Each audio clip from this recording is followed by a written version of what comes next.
ஏங்க சொல்லு தாமரை. உங்ககிட்ட நான் என்ன சொன்னேன்? நெயில் கட்டர் எடுத்து கட் பண்ண உடனே திரும்பி எடுத்துமே அங்கே வச்சிடணும் சொன்னல. அதே மாதிரி அந்த பாக்ஸ் பார்த்தா திரும்பியும் வந்து ஷெல்ஃப்ல வைக்கணும், திரும்பி எடுத்துமே அங்கேயே வச்சிருக்கீங்க. இதே மாதிரி தான் எப்போ பார்த்தாலுமே பண்ணின்னு இருக்கீங்களே. நான் மட்டும் திரும்ப எடுத்துமே அதை போய் வைக்கணும். எனக்கு நான் இதே வேலையை எல்லா டைமும் எடுத்துமே வச்சுன்னு இருக்கிறது. எனக்கு இப்போ எப்படி தெரியுமா இருக்குது நீ பேசுறப்ப?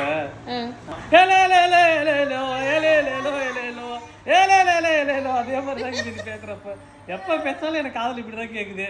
இந்த ஊர்ல விழுப்புரத்துல நாங்க இருந்தப்ப வெங்காயம் தக்காளி விற்கிறாங்கல்ல, அவங்க என்ன தெரியுமா பண்ணுவாங்க, 5 கிலோ வெங்காயம் 100, 5 கிலோ வெங்காயம், இதே தான் கேட்குமே அன்னைக்கு நாள் ஃபுல்லாவே.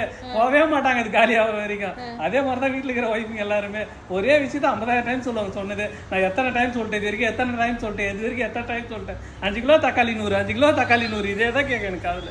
எப்ப எது சொன்னாலும் சொன்னதே சொல்லுவாங்க. இது வரைக்கும் 50 டைம் சொல்லிட்டேன், எனக்கு இன்னும் நைட்டி இல்ல, ட்ரெஸ் இல்ல, இது இல்ல, அது இல்ல, நகை இல்ல, ஒரு பவுன் நகை ஒரு 1000 டைம் கேட்டுங்கிற உங்ககிட்ட.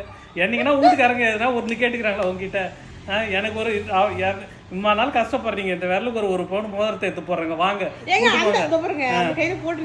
இது கல்யாணத்து மோதிரம், கல்யாணம் ஆகி 7 வருஷம் ஆகுது.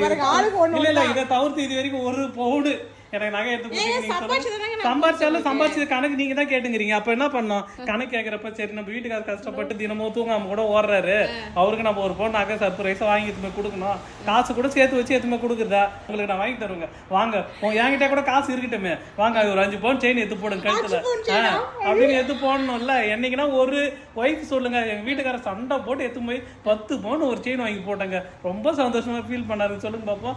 உங்களுக்கு வாங்கி கொடுக்கல, உங்களுக்கு வாங்கி கொடுக்கல, சாவர வரைக்கும் நான் வாங்கி கொடுத்தேன், சாவரதான் போல. நெயில் கட்டர் எடுத்து போவீங்கன்னு சொன்னதுக்கு ஆமா. பின்னா எனக்கு எப்பயுமே மைண்ட்ல எப்படி தெரியுமா ஒரு எங்க ஒய்ஃப் பேசினாங்கன்னா வச்சுக்கா, இதேதான் கேட்குவேன் எனக்கு எப்ப பேசினாலும் சரி. அது ஒரு டைம் எப்படின்னா அது கூட ஒரு இனிமையான குரல்ல அழகா சொல்ல மாட்டாங்க. நானும் அந்த எப்படி சொல்லுவேன், ஏமா இது எதுவுமே வைமா அப்படிதான் நாங்க சொல்லுவோம். ஆனா ஒய்ஃபுங்க ஏங்க இதுக்கு வச்சிங்க, அதை அங்கே வச்சிங்க, இதுங்க எடுத்து வச்சிங்க, எனக்கு இதே வேலையா, வீட்டுல இதே தான் எனக்கு வேலையா, வேற வேலை கிடையாது. அப்போ இதை பார்த்துக்கணும், அதை பார்த்துக்கணும், இதை பார்த்துக்கணும், அவன் அப்படிதான் பண்றான், இவன் இப்படிதான் பண்றான், சொல்ற பேச்சு அவனுக்கு கேட்க மாட்டீங்க அப்படின்னு. நாங்க என்னங்கன்னா இது மாதிரி ஒரு நாள் கத்திருமா சொல்லு பார்ப்போம். மேனேஜரே கத்தினாலும் வீட்டுக்கு வந்ததுக்கப்புறம் என்னம்மா பையன் அங்க இருக்கான், என்ன பண்ற, சாப்பாடு என்ன, அப்படிதான். நீங்களாம் வந்து வேலைக்கு போயிட்டீங்கன்னு வச்சுக்கோ, அங்கேயும் நாங்க தான் வேலை செய்யணும், இங்க வந்து நாங்க தான் வேலை செய்யணும்.